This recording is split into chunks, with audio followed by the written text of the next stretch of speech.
Dzień dobry, dzisiaj mamy poniedziałek chyba. Wczoraj było święto świętego Jana i oni mają, wczoraj była fiesta, czy dzisiaj mają wolne. Sklepy zamknięte, nie ma kaj wody kupić. Piernić, no. A są kurde Hiszpany. Jak święto, to na drugi dzień nie robią.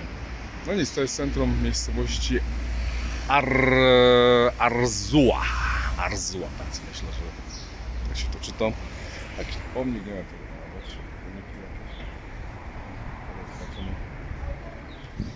co to jest. No 4 km mniej niż było poprzednio. No. Dzisiaj ma być 29, także trzeba uważać, smarować dobrze. Porządny upał dzisiaj ma być. Jest bardzo fajnie zacienione.